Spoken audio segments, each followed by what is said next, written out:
Kim Yi-young, a heroine of incomparable courage and determination, witnessed her long-awaited victory. After a tense and grueling battle, she was finally able to defeat the final boss, thus completing her quest. However, the triumphant moment was suddenly marred when a desperate cry was heard from the remnants of the defeated enemy, which was a mass of mud.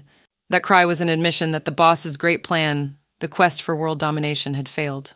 Yi Yan, not losing her sarcasm, responded to these words with her usual wit, stating that the pursuit of world domination is a boring and trivial plot.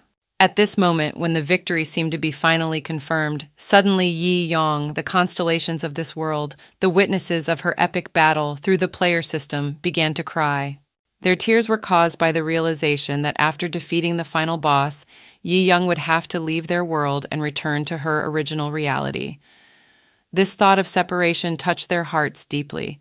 She reminded them of the magnificent journey they had traveled together, of all the trials they had been able to go through hand in hand.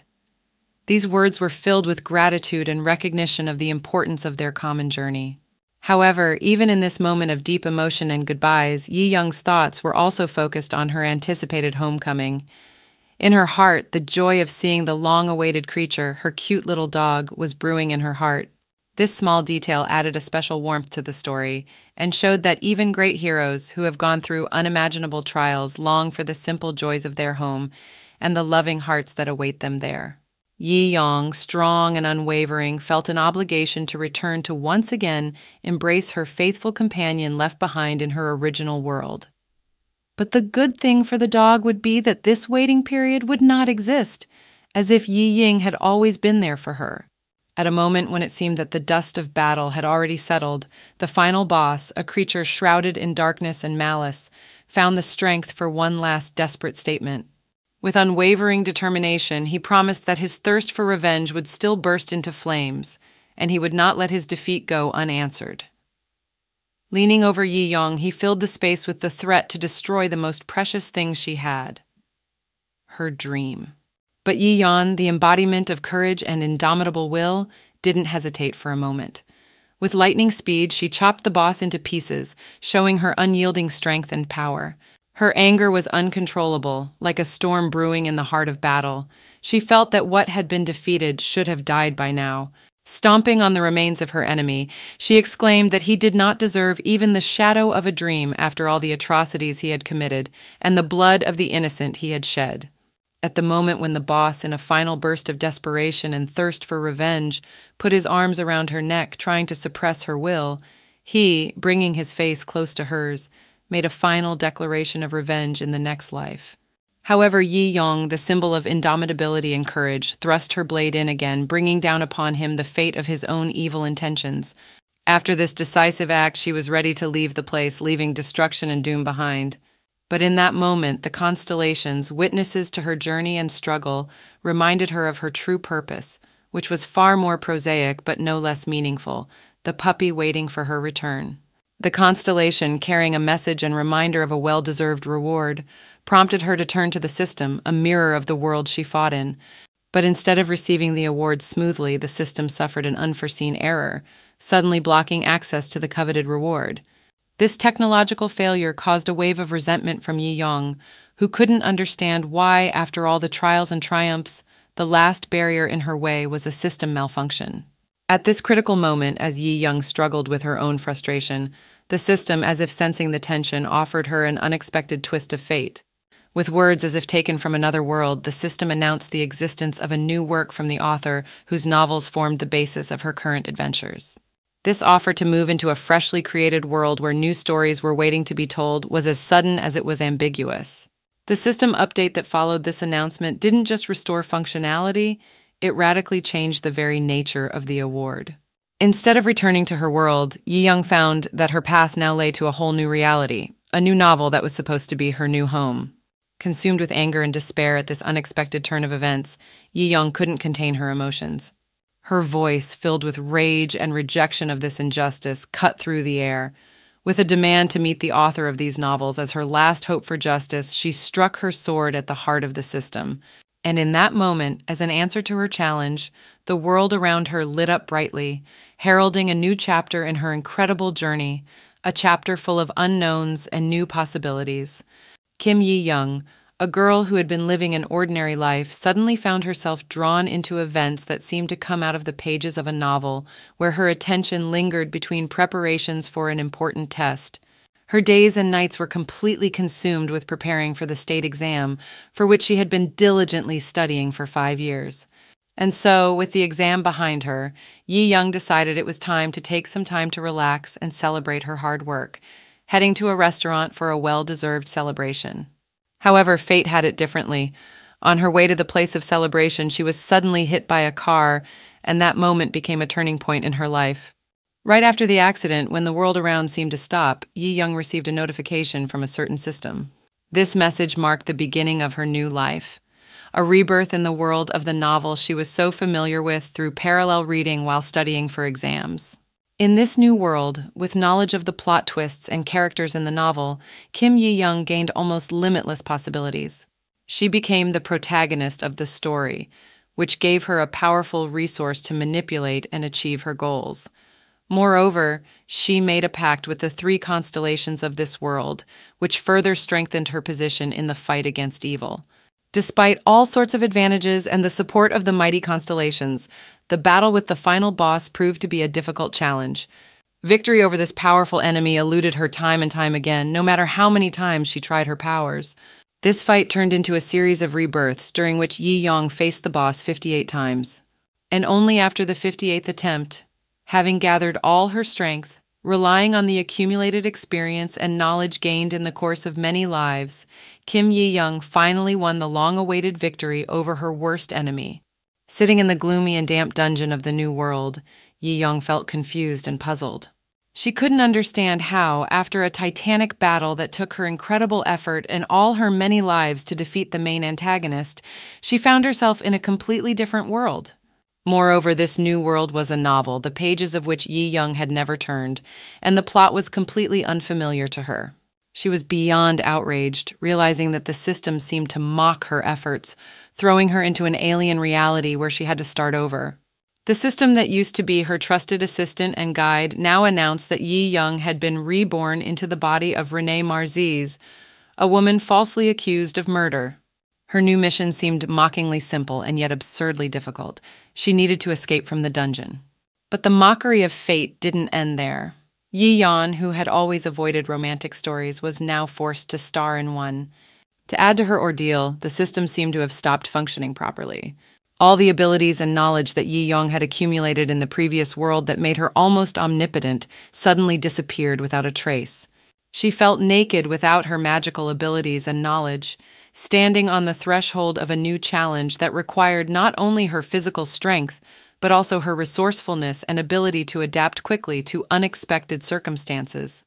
From that moment on, she realized that her sudden rebirth in this world was not the result of mere chance, but rather seemed to be the result of a cunning plot behind it all. In the back of her mind, she sensed that behind this mistake was the figure of the final boss from the past world, whose devious plans remained a mystery to her. Realizing that without testing her new or possibly hidden abilities, she would not be able to carry out the plan, Yi Young decided to take this step. As she explored her new self, she found that one of the constellations seemed to be looking at her with particular fervor. His eyes read not only the joy of the meeting, but also some deep knowledge hidden from the others. And Young felt that this particular Sazaldi might know the secrets of the new world she found herself in. Her hunch is confirmed when it is revealed that this new world is closely connected to the demon realm, a place filled with mystery and danger, where every step could be her last. This realization filled her with determination and a desire to act, for her first test was to escape from the bleak and cold walls of the dungeon that seemed to her an eternal imprisonment. Intrigued by the opportunity to learn more about the powers that now played an important role in her destiny, Yi Young decided to ask the constellations about their characteristics. In this conversation, two of the three constellations lamented their lost power as if their strength had been sucked out by an unknown force, leaving them a mere shadow of formerly great beings. However, the demon, the third of them, announced his unexpected enhancement with undisguised triumph. This discovery made Yi Young think about the situation because every word, every look, was a part of a big mosaic, which she had to put together to find her way in this new world full of mysteries. While doubts and uncertainty wove foggy webs in Yi Yong's soul, she, as if proving to herself that her strength had not so abandoned her, grasped the cold, seemingly insurmountable bars of her dungeon with unexpected ease and determination. A power she didn't even know she had awakened in her hands, and the grate was ripped from its roots as if it were made of paper instead of strong metal. This moment was a turning point for Yi Yon. The realization that her fears about her own weakness were in vain breathed new strength and confidence in her abilities. In this new world where every step opens up uncharted horizons and mysterious riddles, Yi Young is not just someone out there. She is a descendant of Merg Marziz, the Empire's greatest swordsman and duke, whose name was known and respected, whose exploits were sung in song and legend. But now, in these dark times, when Saint Lian Karis, the future wife of the crown prince, disappeared without a trace on the outskirts of the Duchy of Marziz, the once great and mighty Marziz clan was on the verge of sunset. These events brought discord and uncertainty into the life of Renée Marziz, for she, being a direct descendant of Merg Marziz in this world, found herself drawn into a whirlwind of intrigue and political games whose rules she had yet to learn. From now on, she was not only tasked with restoring the honor of her name, but also with solving the mystery of the disappearance of Saint Lian Karis, which could restore the Marziz family to its former brilliance and power. In this journey of danger and discovery, Yi Yong had to rely not only on her newfound strength, but also on cunning, wisdom, and perhaps the help of the few who still believed in her family's greatness. In the family annals of the Marziz family, the name Renée Marziz was like a dark stain on a brilliant coat of arms symbolizing honor and greatness. She was an outcast, whose name was only mentioned in whispers, and her fate served as a reminder that even the greatest families can produce those who bring shame to them. Rejected and forgotten, Renée seemed a mere shadow in the history of the Marzizes, until fate offered her an unexpected chance for redemption. When the guards, led by Ante Marzi and Cyril Marziz, burst into the dark and desolate chambers of the dungeon, where time seemed to stand still, the air was filled with the tension of anticipation. The guards were alert, ready to rush into battle at any moment, not knowing what threat they were about to face.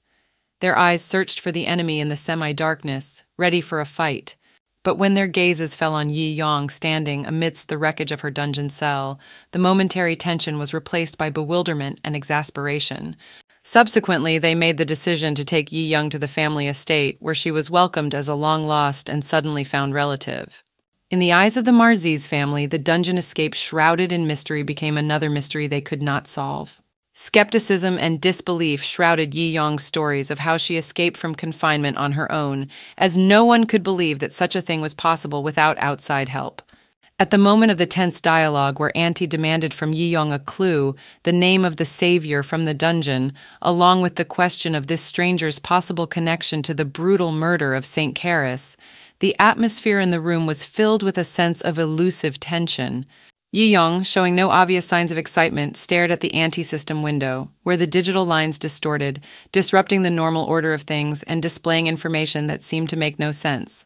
Cyril, who was watching closely, couldn't help but notice that Ante's words didn't seem to be reaching Yi Yong's consciousness. His status window was also glitching. Yi Yon, for her part, remained unfazed in the face of these accusations and technical malfunctions, realizing the fact that their relationship is on the minus side. She was bitter that their relationship was so damaged that her aspiration to be a beloved little sister seemed like an unattainable dream. The moment the status window flickered with a new message, reality took on new contours for Yi Yong. The system announced that she had successfully completed the escape mission, which was made possible by her persistence and ingenuity. As a reward, she was granted only a partial restoration of the system, far from a full return to normal functioning, but it was a step forward nonetheless. Among the many tasks Yi Yong faced in this world, one of the key tasks was to maintain a favorable relationship with Ante and Cyril. It was a prerequisite for achieving the ultimate goal. Her brothers, Ante and Kirill, however, did not share her aspirations. Their intentions were much darker and unambiguous. They saw her future solely behind bars, eager to send her back to prison deeper than ever. Yi Yong wanted to understand why her brothers were unabashedly accusing her of such a grave crime as killing a saint. After all, an accusation in such a case not only stigmatizes the person forever, but also casts a shadow over the entire family. Auntie, unable to contain his anger, slapped the table with force. The gesture was full of emotion and expressed the depth of his indignation. He reminded Yi Yong of her words earlier, expressing her desire to get rid of Lady Caris. The coincidence of the saint's disappearance from the territory of their duchy seemed to the brothers to be no coincidence. An indignant auntie, his voice trembling with emotion, exclaimed, blaming Yi Yong for the disgrace she supposedly brought on the family. However, despite Auntie's outburst of anger and the gravity of the accusations, Yi Yong remained calm. Her response was devoid of emotion and expressed a deep confidence in her own innocence. She observed that despite all the accusations, no conclusive evidence of her guilt had ever been presented. Cyril recognized that although no conclusive evidence was presented against Yi Yong, she remained the only suspect in this mysterious case. This statement from Cyril only emphasized the impasse their family was in and added gravity to an already tense atmosphere. Auntie, gripped by despair and frustration, couldn't understand who, if not Yi Yong, could have been behind such an irreparable act as killing a saint. After all, Yi Yong, in his opinion, had a motive, being jealous of Lady Caris. Auntie, in a burst of emotion, asked his sister to confess what she had done and to tell him the whereabouts of the body. He tried to convince her that a confession before the formal court session might play in her favor by mentioning the Crown Prince's promise of possible forgiveness. It was an act of desperation from a brother who couldn't bear the thought that someone in his family could have committed such a horrible crime.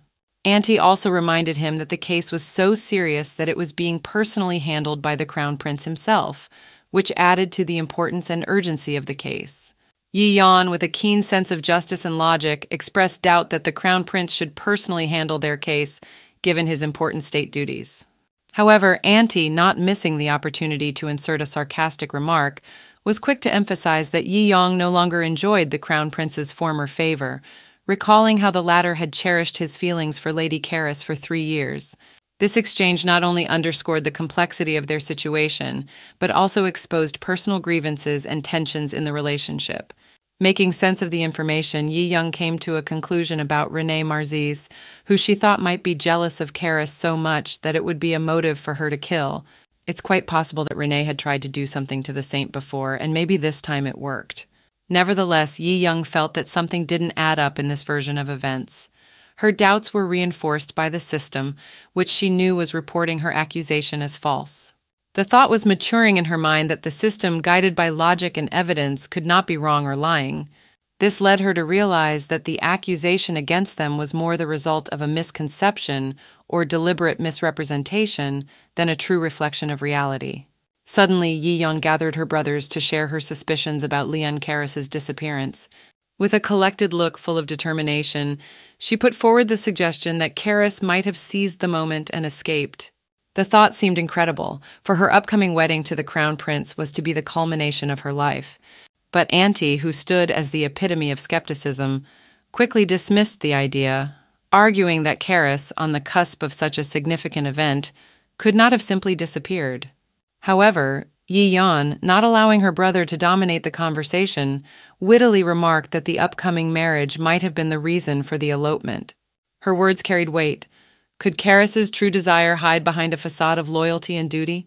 Perhaps her heart yearned for freedom, not the chains of a golden cage, even if that cage glittered with the jewels of a royal crown.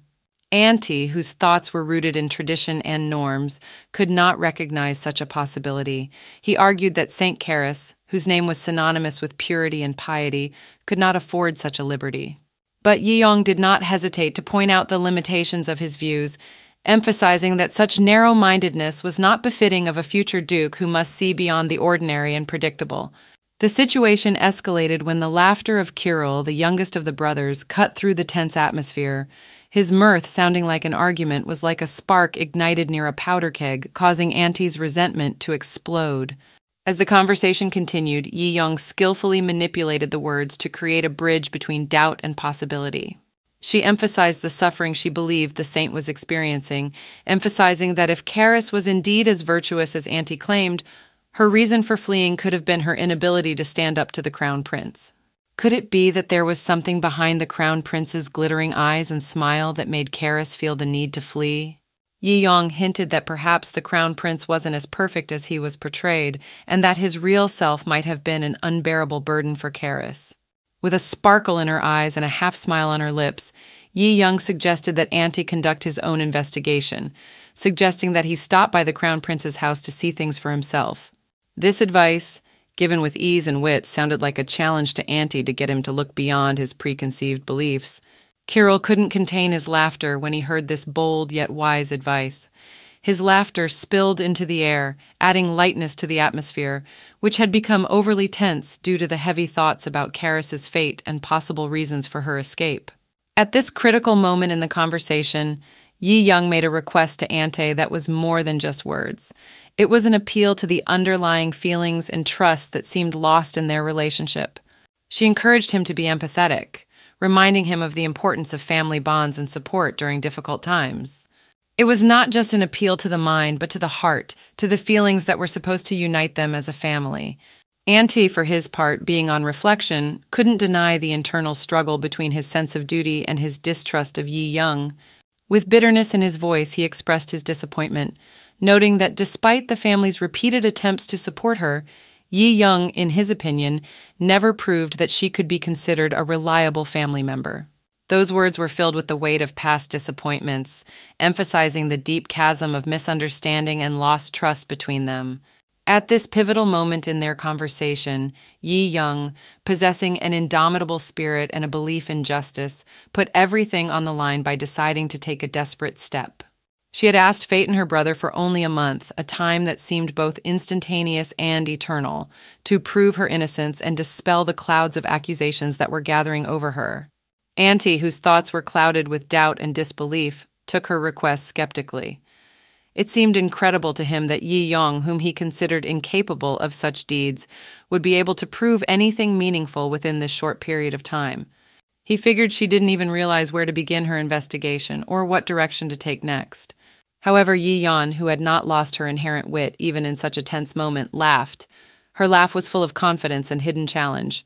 She had accurately caught Auntie's latent fear of the possibility that her efforts would succeed and he would be proven wrong.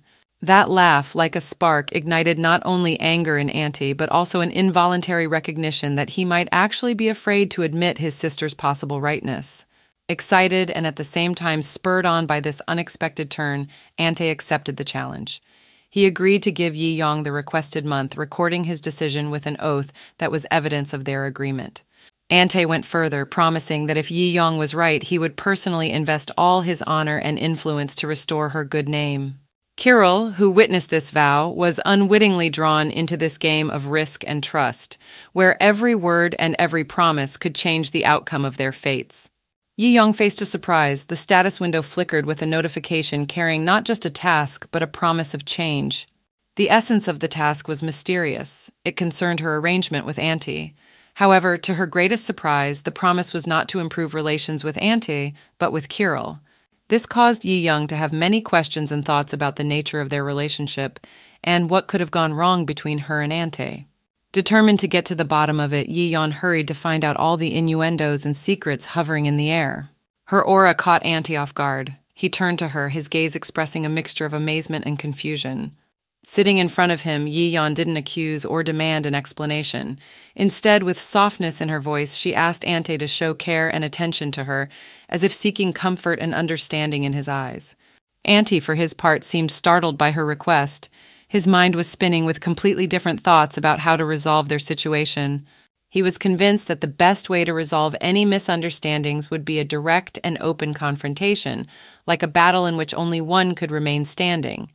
However, after a moment of surprise and reflection, he extended his hand in a gesture of reconciliation and agreement. This gesture was full of symbolism and signified a willingness to compromise and find common ground despite his initial beliefs. Just as the situation seemed to normalize, Kirill, who was watching from the sidelines, noticed with acuity the invisible changes in the atmosphere. His words made everyone present stop and think. At that moment, Auntie, who had been feeling confident and determined up to now, suddenly felt confused. He hadn't planned to make contact that way. His original idea had been quite different. But suddenly, as if by a dictate of fate or a hint of intuition, he decided to use the handshake as a way to test Yi Young's skill with the sword. It was a moment of truth where physical contact could reveal so much more than words could. However, when their hands interlocked, Auntie found no sign of the alertness or tension he expected to feel, despite the fact that just a second ago he had barely restrained himself from the instinctive urge to engage in a fight. Nothing happened. His inner world was in a state of complete bewilderment. He could not understand why his actions were at variance with his desires and intentions. This moment left him confused, and he couldn't find an explanation for what was happening. With every second he spent like this, his fear of Yi Yong began to grow. This fear was not due to overt threats or aggressive intentions on Yi Yong's part. Rather, it came from not understanding and not being able to predict her actions or reactions. Auntie felt he was in a situation where the usual rules and logic suddenly ceased to apply, leaving him alone with his doubts and his sudden fear of the unknown. In the back of her mind, Yi Yong sensed a looming problem regarding the lack of vital information about the St. Karis case. It was the very question that kept her on her toes, tormenting her with incessant thoughts on how to find a way out of the situation. There was a hope in her heart to meet at least one person who would be kind-hearted enough to lend her a helping hand in this confusion. Seeking support, Yi Yong began to turn to the maids who, in the hustle and bustle of their daily routines, seemed like potential allies. However, her expectations quickly dissipated like smoke. Every maid she met only waved away her requests, leaving her without attention or support. These rejections only added to her feelings of isolation and not understanding how to find her place in this unfriendly world. Realizing that she couldn't find the support she was looking for inside the manor, Yi Yong concluded that it was time to look outside for help. With that thought, she approached one of the maids with determination, expecting this conversation to be the turning point in her quest. With a force that might have been perceived as desperation, she grabbed the maid, looking her straight in the eye, and asked where her own room was. When Yi Yong first stepped into her new room at the manor, she felt a wave of unexpected excitement. Her gaze slid over the exquisite patterns on the walls, the soft light pouring from elegantly designed lamps, and the furniture radiating an aura of luxury and comfort. This room seemed like an oasis in the desert of cold attitudes that Yi Yong experienced from the residents of this estate. Looking around the room, Yi Yong turned her attention to the closet filled with dresses, each one exquisite and elegant in its own way. They seemed overly refined against her own views on fashion and the utilitarian nature of clothing.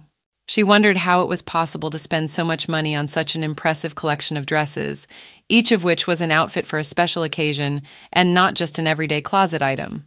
Thoughts of wastefulness intertwined with thoughts of her powers and those of the constellations she had a contract with.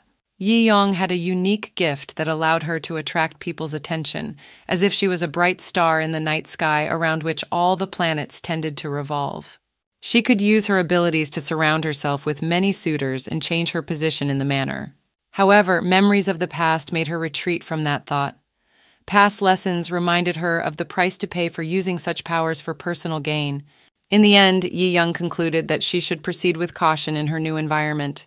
She decided that she would behave with restraint and not resort to her unique abilities unless absolutely necessary. In her heart lived the hope of discovering evidence to prove that St. Karis was still breathing life, or, at the very least, identifying the one who had made an attempt on her life.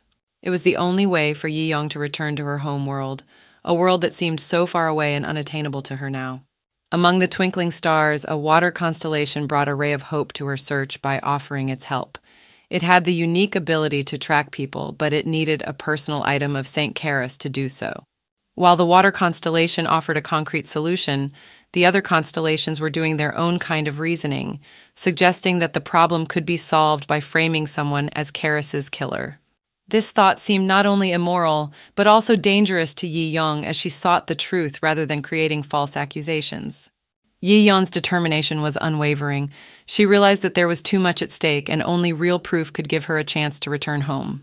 With this goal in mind, Yi Yong embarked on a journey full of dangers and unknowns, but also opportunities. She was willing to go through any challenge to reach her goal. In the depths of her heart, Yi Yong felt that every single clue, even the smallest one, could lead to the solution of this mystery. She decided to go to the crime scene. Realizing the importance of the smallest details, Yi Yong went to Auntie to ask for the crime report, hoping that it would contain clues that would lead her one step closer to solving the case. Auntie, though with some resistance, eventually gave in to Yi Yong's request but set his own condition: she would have a guard assigned to her.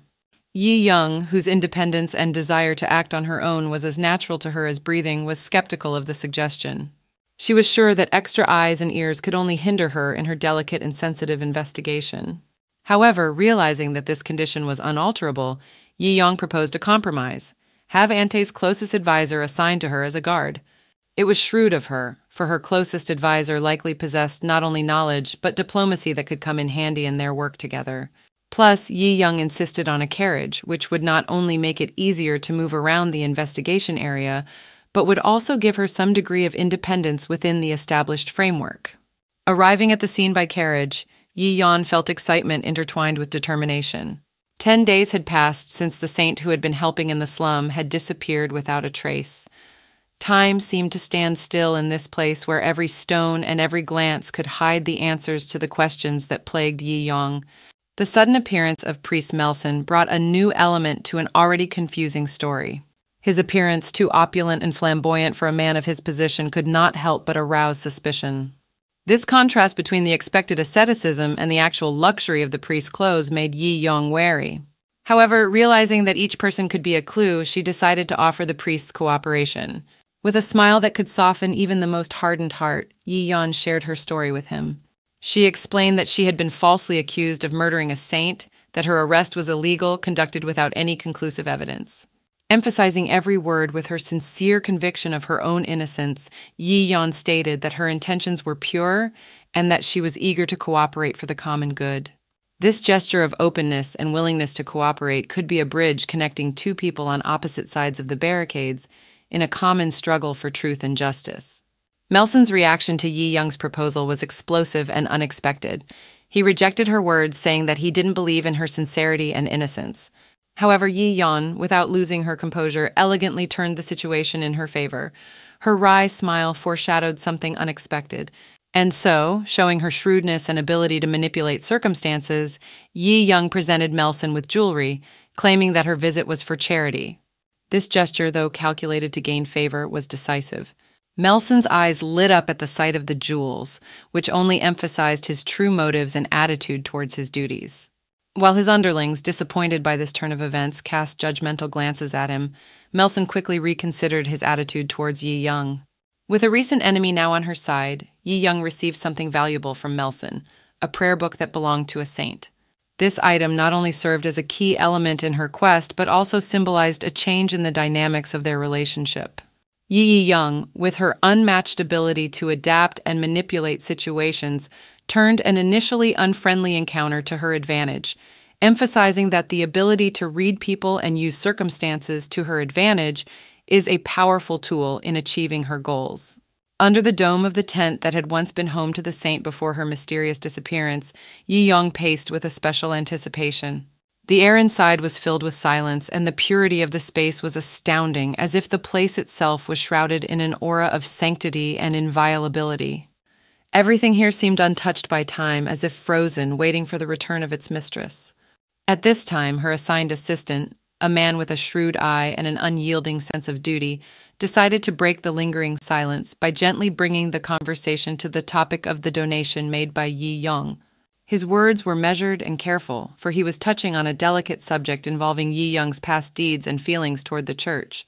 With undisguised surprise in his voice, he noted that there was a widespread belief that Yi Young harbored ill feelings toward the church hierarchy, especially after the incident with the archbishop, when, in protest or possibly offense, she defied conventional norms by splashing champagne in the archbishop's face during the ceremony for the appointment of a new saint, Charis. This act of rebellion, or perhaps desperation, was met with widespread condemnation from the clergy and faithful. The archbishop, whose face was defiled, called the incident an unpardonable sin, further exacerbating the already strained relationship between Yi Young and the church hierarchy. Hearing those words from the assistant, Yi Young felt a mixture of dumbfoundedness and sudden insight. In the back of her mind, Yi Young was deep in thought, weighing the weight of the words that had just been spoken. She realized that no matter what judgments formed in people's minds about her past actions, it no longer mattered to her. Let everyone is free to paint in their imagination the image of Yi Young that they want. After all, the public's opinion of her personality and deeds was already so firmly established that attempts to correct or change perceptions seemed a pointless endeavor. In her previous life, which was filled with many trials and rebirths, Yi Young had faced mistrust many times. This bitter experience taught her a valuable lesson. Evidence is often powerless in the face of entrenched prejudice. In the world where it once existed, truth for most people was not about objective facts, but about what they wished to believe to be true.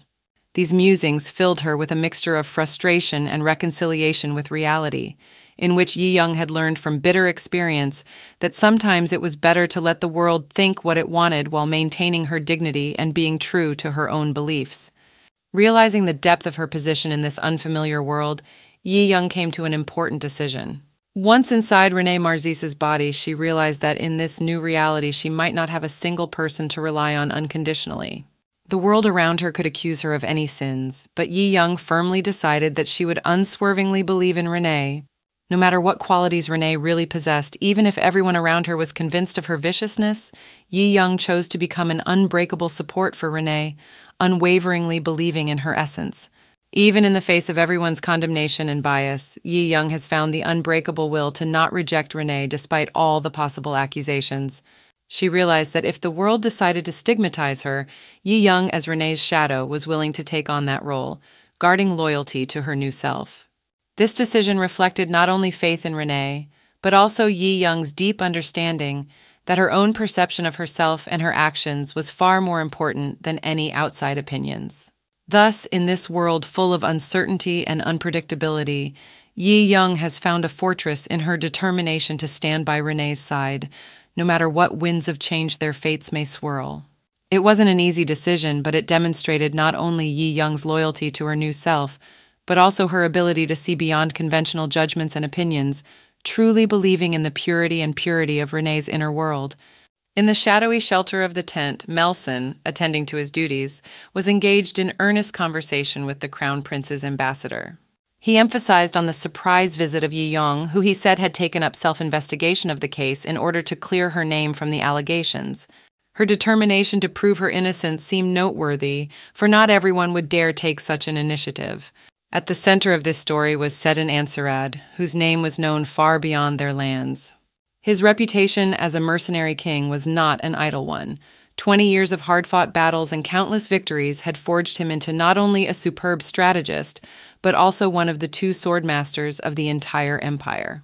Saladin's greatness and wisdom were undeniable, and Melson, pondering the circumstances, came to the conclusion that it was Saladin who had the necessary skills and experience to unravel the intricate intrigue that shrouded the Yi Young case. Melson stated that he had doubts about Yi Young's complete innocence. However, his sense of justice and desire to see the truth led him to give Yi Young a chance to investigate on her own. Ansadine, having carefully taken in Melson's words, came to his own conclusions. He realized that Melson might have been influenced by external factors. The thought of a bribe flashed through his mind, which might explain his decision. The idea seemed very likely given the circumstances, and Ansadine wasn't about to dismiss it. Ansadine is confronted with unpleasant news about a duke's daughter named Renee Marsan. These rumors, though full of inaccuracies, left no room for doubt as to their negative connotation. To Ansadine, however, these conversations seemed alien and did not affect him personally, as if he stood on the other side of an invisible wall separating him from the world of speculation and conjecture. Even so, he was firm in his decision. Yi Young should not be trusted with information regarding the ongoing investigation, especially regarding the presence of witnesses. This was not just Ansadine's personal opinion, but an order coming from the Crown Prince himself, as if it were a law not subject to debate. With the offer to meet Yi Young, Ansadine may have been looking for a way to resolve the emerging conflict or to ascertain the true intentions of this enigmatic character. Nevertheless, the atmosphere of tension reached its climax when, amidst the words and accusations, Melson suddenly lost consciousness, falling to the ground like a marionette whose broken strings could no longer keep her in the world of the conscious. This moment of Melson's fainting became the climax of the meeting, suddenly interrupting the usual course of the conversation and introducing an element of unpredictability into the already tense atmosphere. His hand reached for the sword resting in its scabbard in anticipation of the unseen danger that hovered around him, though it was not marked with the slightest sign of magic. The gesture was not unreasonable. After all, in a world where magic and the powers of the beyond have a direct influence on the course of events, Caution is never unnecessary. But then, amidst the silence and expectation, there was a faint whisper that pierced the air with its ominousness. The demon of dreams, a creature that dwells on the border between reality and the unknown, began its intrigue, whispering words of dark power to Ansadine. The sword that was supposed to be his defense was now slowly but inevitably slipping from his hands, succumbing to the demon's magical influence. The realization came to Ansadine suddenly, like a bolt of lightning piercing the darkness of the night. With a force that came from deep within him, he made a decisive swing of his sword, trying to cut off the invisible ties that the dream demon was trying to bind him with.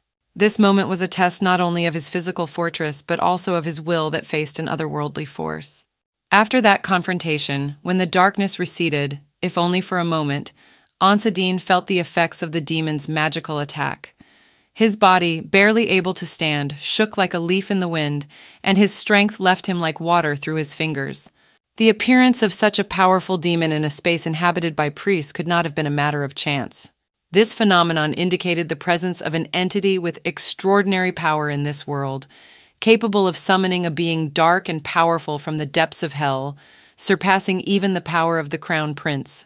Only a truly powerful summoner, stronger than the Crown Prince, with knowledge and power beyond the reach of ordinary mortals, could perform such a ritual, defying the very order of things. At the center of this maelstrom of events stood Sidin, a warrior whose faith in his own strength was unshakable. This faith was his stronghold and refuge, a fortress that sustained him even when all other foundations seemed shattered. He believed in his power more strongly than in any abstract notions of good and evil, and this belief gave him the power to face the darkest threats. Sidin realized that the path to true power lies in the relentless pursuit of strength, in constant self-improvement, and in overcoming new obstacles. This desire for power was not just a lust for might, it was the basis of his existence, an inner need that propelled him forward despite all adversity. Sidin realized that no matter what heights he reached, his inner fire, the desire for higher achievements in the realm of magic and martial prowess, would never fade. The only one who quenched Ansadine's thirst was the Crown Prince, the strongest man on the continent. In the depths of the night, as darkness shrouded the land in a mysterious cover, Ansadine, a warrior whose soul craved strength and challenge, found his inner peace disturbed. Seeking an answer to a challenge that might reignite the spark of struggle in his heart, Ansadine left the shelter of his tent, hoping to come face to face with a new challenge, a battle that would awaken his powers to a new life. The silence of the night was broken only by his footsteps leading him through the sleeping camp. He noticed that all the priests, normally vigilant guardians of the spiritual world, had fallen into a deep sleep. This observation confirmed his suspicions. The dream demon he had met earlier did not act alone. There was a source of more powerful, sinister energy that beckoned to him like a beacon in the darkness, promising a challenge worthy of his sword and magic. As he approached the tent hallowed by holy signs and symbols, a place where only purity and light should have reigned, Ansadine sensed something terrifying. The aura emanating from this place was saturated with dark energy, piercing the air with coldness and causing goosebumps on the skin. A fear unfamiliar to the warrior, usually unwavering in the face of danger, gripped him. This fear made him stop. Holding his breath, he began to look around, trying to locate the source of his terror, the dark force that had caused his heart to be so troubled. This moment of testing was not just another confrontation with an external enemy, but a meeting with his own fears. A test that required not only physical strength, but also moral fortitude, a willingness to face the darker side of his being. The moment Ansadine realized the magnitude of the threat in front of him, he was overwhelmed with a fear comparable only to the feeling that he had stepped into a confrontation with the elements themselves. That mysterious power that lurked in the shadows seemed to him incomparably more powerful than even the Crown Prince's majesty, enveloping the space around him with an incomprehensible majesty. But instead of retreating, Ansadine, seized by an irrepressible desire to outdo himself, felt an inner urge to fight. His soul demanded a challenge. The urge to become stronger pushed him forward, forcing him to step boldly inside the tent. With a firm resolve in his voice, he demanded that the unknown force reveal itself, but his challenge was not received as he expected. Just a moment after his words, Ansadine was defeated not by a weapon, but by a powerful sleep spell against which there was no defense.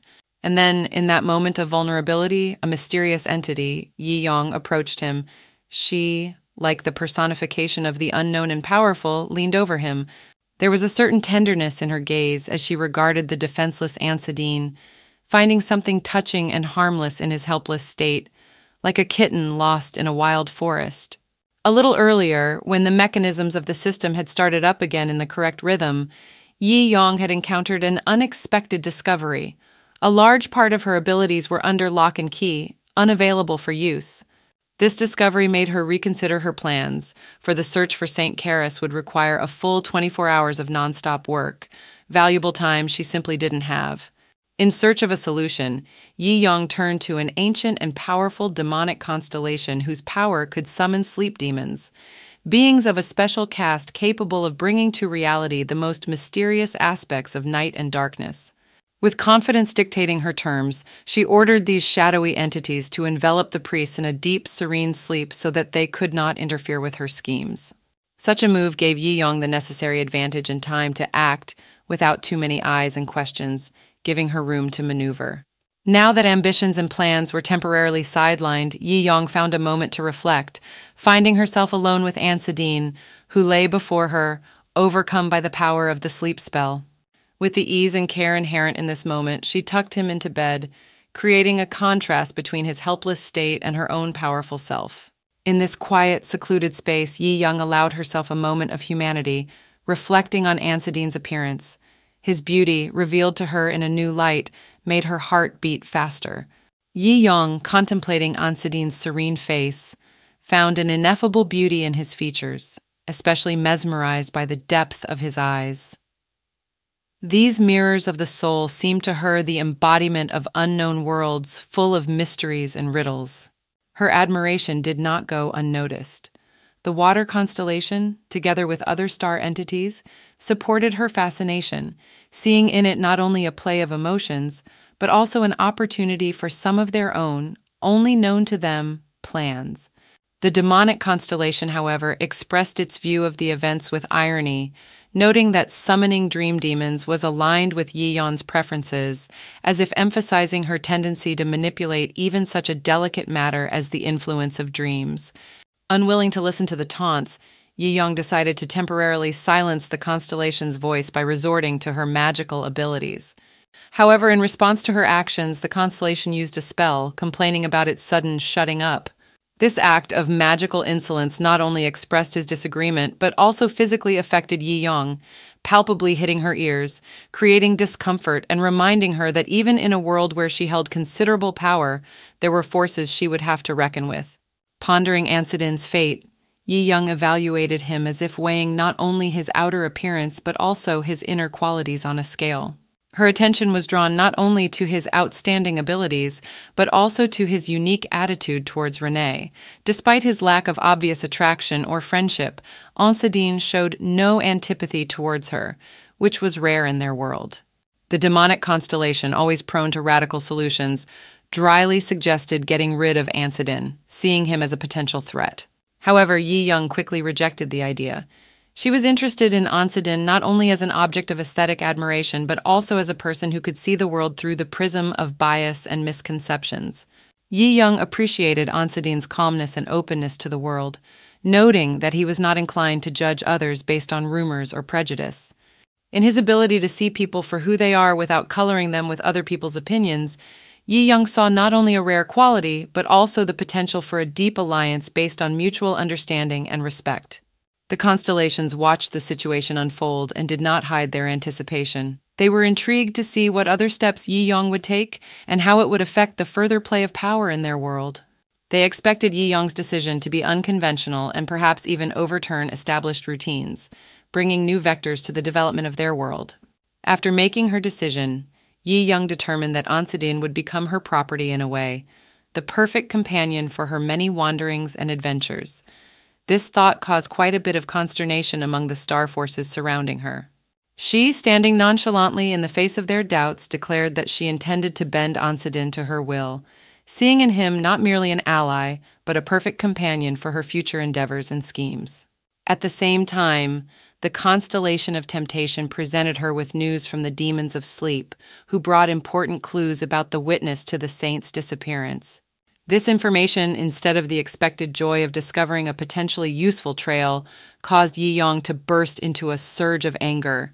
Her frustration and anger so overwhelmed her that she couldn't help herself and even knocked Ansadin, who happened to be nearby at that moment. Yi Yong, she realized, had accidentally made a mistake that made her heart freeze with horror and regret. She inadvertently hurt Ansadin by breaking his nose. That moment was the turning point, making Yi Yong stop and realize the depth of what had happened. The constellations, those majestic observers of the night sky who witnessed her act, did not let the act go unnoticed. They began to express their displeasure, berating Yi Yong for her carelessness and inattention, which only added weight to the girl's already overflowing heart of guilt. However, instead of giving in to despair, Yi Yong found the strength to make a decision that would eliminate the influence of the constellations on her future actions. She decided to block them out, silencing them so she could focus on fixing her mistake without outside judgment. After the voices of the constellations subsided, Yi Yong was able to think clearly and realized that she would need a water constellation to heal Ansadin. Gathering her will in her fist and using her knowledge of magic, Yi Yong was able to correct her mistake by using the magical properties of the water constellation to heal Ansadin's broken nose. Her actions were filled with a sincere desire to rectify the situation and bring relief to the sleeper, despite the burden she carried. After the task was completed and Ansadin was left lying in the quiet tent, his breathing became even and calm, as if nothing had happened. Yi Yong, whose heart was still heavy with the realization of her mistake, left the tent. She left Ansadin in his loneliness, but with a sense of accomplishment and hope for his speedy recovery. Her act was proof of the deep care and responsibility she felt in the face of the mistake she had made, and her determination to do what she could to make things right. In the depths of a dream, where the boundaries of reality blur and anything is possible, Ansadin experienced something extraordinary. In this mysterious dream world, he heard Yi Yong speaking to him as if the wind was whispering mysterious words in his ear.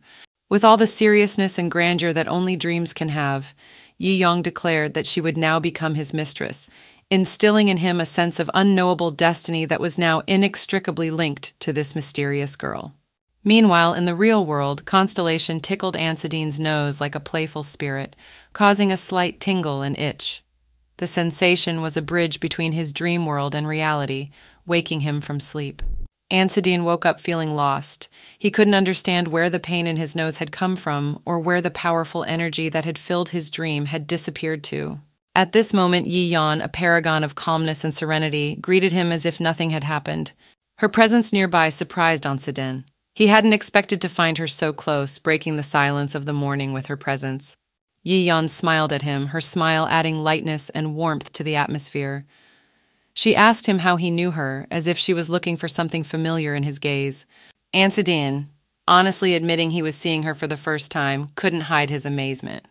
He realized that he was quite comfortable around Yi Yong, much more comfortable than all the rumors that swirled around her would suggest. However, despite this unexpected sense of comfort and peace, he, embarrassed by his vulnerability and unexpected location, asked her to step back, anxious to keep some distance between them, trying to reclaim his personal space after such an unusual awakening. After a casual yet tense conversation, Yi Yong decided to move on to a more serious topic. She asked Ansadin if he remembered her presence, as if testing to see if her magic had reached his consciousness even in his sleep. Ansadin's eyes widened with surprise and sudden understanding. He felt the same aura from Yi Yong that had enveloped him during those night hours. This discovery made him look at her in a new way, realizing the depth of her strength and power. With a dignity and confidence that could have frightened or charmed, Yi Yong declared that she was exactly who Ansadin had been looking for so long. She wasn't shy about her role in this story filled with magic and mystery. Her words sounded like a challenge, an invitation to enter a game where the stakes were higher than they seemed at first glance. She then moved on to the matter that troubled her most. She asked Ansadin why no one had reported the witness of the Saint case, as if suggesting that Ansadin was hiding something important. Ansadin, feeling the weight of her gaze, tried to remain calm and pretend as if he had no idea what she was talking about. However, Yi Yong was one step ahead. She confidently stated that she had already met the witness and that there was no point in hiding anything now. Her words sounded like a sentence, leaving Ansadine little room to maneuver. She was not only demonstrating her awareness and insight, but also hinting at knowledge that could change the course of their interaction. Ansadine found himself in a quandary, faced with having to share information that he would have preferred to leave out of their conversation. Ansadine, sensing the rising tension in the air, ventured a revelation. He confirmed that the saint, a key figure in their complex equation, had chosen the path of flight herself, seeking refuge from the looming threats. This important statement shed light on the circumstances that had put Yi Young behind bars under false pretenses. These words were like a key that turned the lock of Yi Young's fate, offering her a new hope for justice. Yi Young, always wary and ready for a fight, sank into thought for a moment. She couldn't help but notice that Ansadine was much more compliant than she had expected. His willingness to tell the truth, even when it might cost him dearly, was a surprise to her. But at the same time, she couldn't ignore the situation surrounding the Crown Prince, whose feelings and responsibilities were now at the center of a whirlwind of events. She asked a question filled with irony and bitterness about her innocence and how the Crown Prince, whose fiancé was now considered a fugitive, would feel about this information. And Yon was well aware that regardless of her actual innocence, the Crown Prince's position would be difficult. On the one hand, his own reputation and feelings for his fiancée might have pushed him to protect Yi Young, but on the other hand, political considerations and the pressure of public opinion might have made him act differently. In any case, it seemed that keeping Yi Young in captivity was a convenient solution for the Crown Prince to avoid additional questions and save face in front of the subjects and nobility. Ansadine noted that Yi Young, despite all the rumors that were spreading through the palace corridors, was in fact different from the image that had been created about her. Moreover, Ansadine expressed his belief that Yi Young might not even have had any sympathy for the Crown Prince, which was an unusual occurrence in their circles. Yi Young, on her part, didn't bother to hide her true feelings. She stated that her attitude towards the Crown Prince was far from warm feelings. Rather, she felt hatred for the way he had treated her, putting her at a severe disadvantage. This moment of revealing her sincere emotions was an important turning point in their dialogue. Ansadine, revealing the cards further, shared a secret with Yi Young that could turn her perception of the current state of affairs in the palace upside down. He revealed that despite all the seemingly idyllic relationship between the Crown Prince and the Saint, their engagement was never a choice of the heart. It was cold calculation, an arrangement between families masquerading as true feelings to achieve their own ends. For Yi Young, this information was a triumph of sorts. Her own theories and suspicions about the fake relationship between the Crown Prince and the Saint were now confirmed. But along with the joy of knowing she was right, worry crept into her heart. Why had Ansadine decided to tell her such an important secret? What was behind his decision to share information with her that could have far-reaching consequences? The secret Ansadine had revealed to Yi Young revealed a deep secret of palace intrigue. It wasn't just an admission of a calculated relationship. It was an indication that the Crown Prince might have been seeking to get rid of not only the Saint, but Yi Young as well. In this context, Yi Young began to realize that her role in this complex game of palace politics was far more significant than she had realized. Her presence and actions could become a stumbling block for the Crown Prince, whose plans now looked in a completely different light. After an in-depth conversation that revealed many secrets and awakened new questions, Yi Young felt the need to step back to reflect on what she had heard and consider her future position in this complex intrigue. She turned to leave, but at that moment Ansadine, puzzled yet fascinated by Yi Young's extraordinary essence, asked her a question that might have seemed unbelievable in any other context. He asked if she was a demon. He asked her if she was a demon, and there was genuine curiosity and bewilderment in his voice. The power Yi Young possessed and the aura emanating from her, filled with deep anger and resentment, seemed like something beyond human capabilities to him. Ansadine couldn't imagine the ordeal Yi Young must have gone through to gain such power and such deep emotional scars. Yi Young's answer was as unexpected as it was frank. She told about her secret, which was so startling that it could call into question everything Ansadine had ever believed. Yi Young stated that she had died 58 times already. Each of these deaths was an attempt to save the world. These words sounded not just like an acknowledgement of Yi Young's incredible endurance and resilience, but also a testament to her immense dedication and sacrifice. In every death, in every rebirth, there lay not only the agony of past losses, but also the unshakable hope that one day her efforts would bear fruit, and the world would be saved from impending disaster. The moment Ansadine discovered Yi Yong's lack of knowledge of any special skills, his surprise reached a peak. He could not understand why such a powerful force remained hidden from the world, for in his opinion it had the potential to not just change the order of things in their world, but to unite the entire continent under a single banner. But Yi Yong's answer was as simple as it was unexpected. She was not attracted to such ideas of power and unification. This reaction plunged Ansadine into even greater shock, for his own ambitions and aspirations could not have been farther from such indifference to power. Then came a moment that was a turning point in their dialogue. Ansadine, against all expectations, declared his desire to serve Yi Yong. This confession was so unexpected that it left Yi Yong in a state of deep amazement. She couldn't understand how it was that Ansadine, demanding nothing in return and seeing no effort from her to tame him, had taken the initiative to serve herself. This development seemed to her something incredible, because up to this point her path had been marred by the need to constantly fight and prove her right to exist in a world where every step forward was given with great difficulty. Ansadine, for his part, was truly the light of the empire. His was the story of his rise from commoner to one of the most powerful men on the continent. His path to power was marked not only by his skill with the sword, but also by a unique vision of the world in which power and strength served not as ends in themselves, but as tools for the greater good. And in his vision, a place near Yi Yong seemed like the only right choice, because her incredible abilities and unwavering spirit inspired him to think that together they could achieve something truly great. This Ansadine's desire to overcome himself and his search for an equal rival or partner in Yi Yong reveals the character's deep inner world, revealing his motivations and desires. His journey was long and lonely, for being the strongest also meant not being able to find someone who could be a worthy opponent or ally. His inner emptiness and apathy before meeting Yi Yong emphasizes the contrast between his outer power and inner dissatisfaction.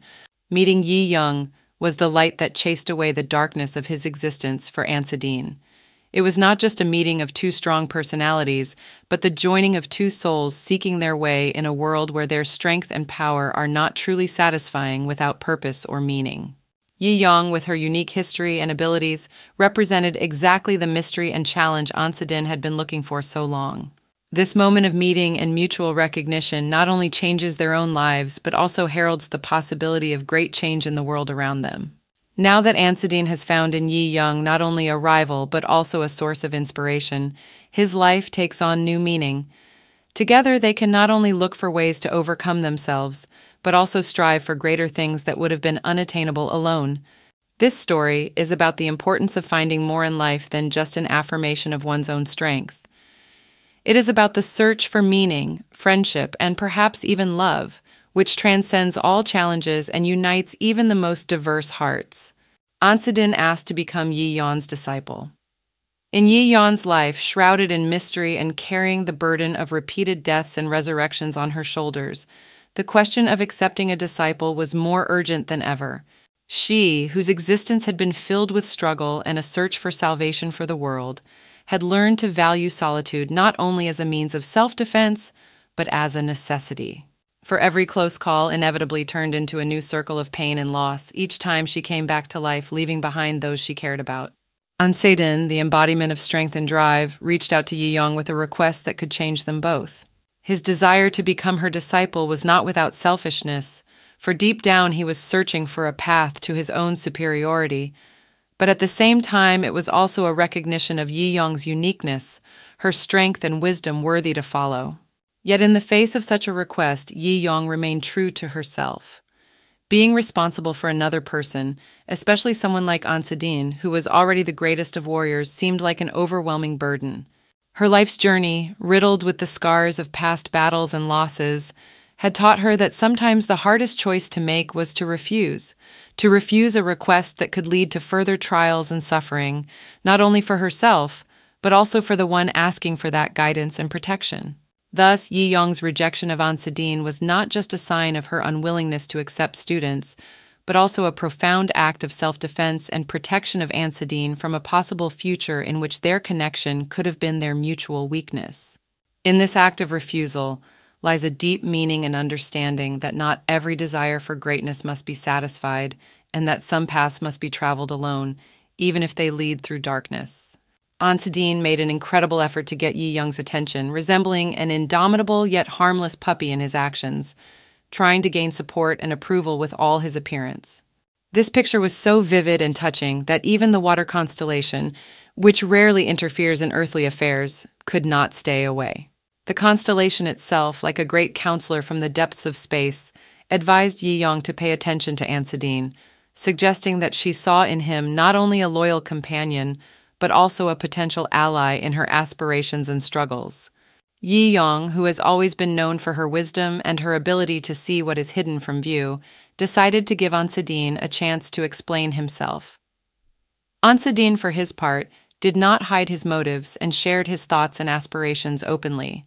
He talked about his desire to find a strong companion, as he was drawn to becoming stronger, growing, and overcoming new challenges. He saw Yi Yang not only as an outstanding person with unprecedented abilities, but also as a mentor who could help him reach new heights in their journey together. Yi Yang, who had always been known for her ability to see the potential in others, couldn't remain indifferent to An Sedin's sincerity and determination. Her own power was recognized by many, and she was indeed considered one of the most powerful among her own. But this understanding came to her not as a given, but as a result of years of training, trials, and repeated overcoming. An Sedin's desire to grow and become stronger resonated in her heart, and she felt that together they could achieve even more by combining their efforts and aspirations on the path to greatness.